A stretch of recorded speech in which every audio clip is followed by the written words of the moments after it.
Well, with some candidates on the Democratic side flipping the bird to the NRA while others back Trump-style immigration, it's not quite clear what the Democratic message is for 2018. Brit Hume is Fox's senior political analyst. He watches carefully. He joins us tonight. Brit, what do you think the message is, or is there a national message that the Democratic Party is selling this midterm?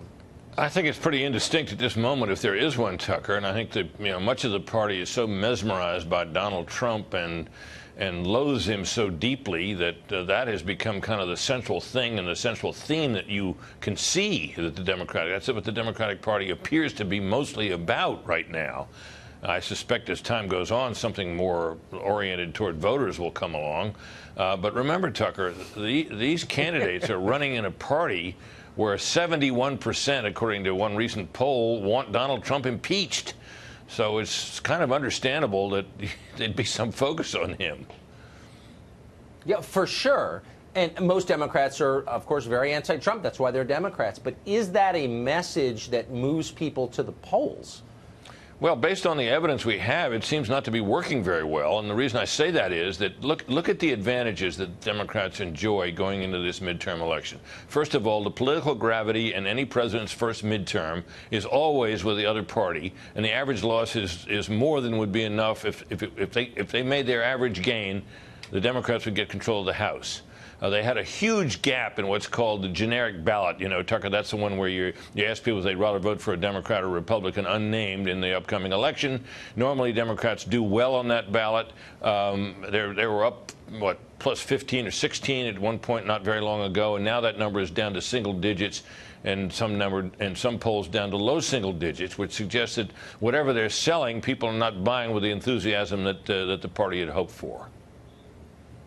What'll happen if they don't retake the House? Well, I think there'll be an agonizing reappraisal because it's been, we've been hearing about this blue wave that was thought to be inevitable and may yet come.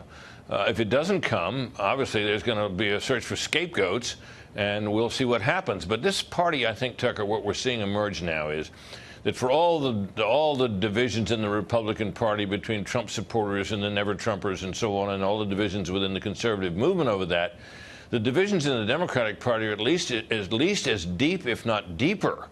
And the heart of the Democratic Party, I remember you saying in a speech not too many years ago, was not with Hillary Clinton, but she won anyway. A candidate of her stripe, I don't think, could win this time. I don't know that a white male candidate could win. So here we are, and the Democrats really have some serious divisions to worry about, and whether whatever they come up with will be appealing to a broad cross-section of voters is obviously what remains to be seen. Yeah, a white male candidate could not win. I don't think a lot of the white male candidates running for the Democratic nomination know that yet, but I think they're going to learn. Do you think that it moves in the direction of populist economics, becomes the Elizabeth Warren, Bernie Sanders party? Well, I think that's the drift, and I think that excites a lot of people. And of course, if you look at the attitudes of young voters now, who do not seem to have grasped the benefits of a market capitalist economy, and don't seem to be put off at all by the idea of socialism, despite socialism's abysmal history, which is playing out even today in certain parts of the world, Venezuela being the most conspicuous example. But I think that the party it's gotten pretty far left now. And a lot of old ideas that are, being passed off as kind of new ideas are in the air.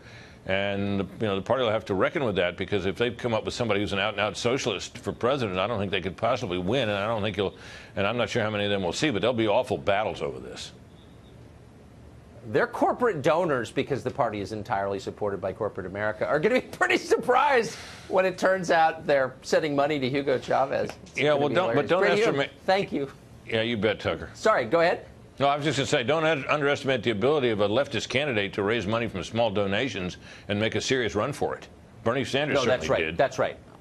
No, that's right. I just think the Goldman Sachs guys are going to be pretty shocked when they see what's coming. Anyway, great to see you. Yeah, thank you, Tucker.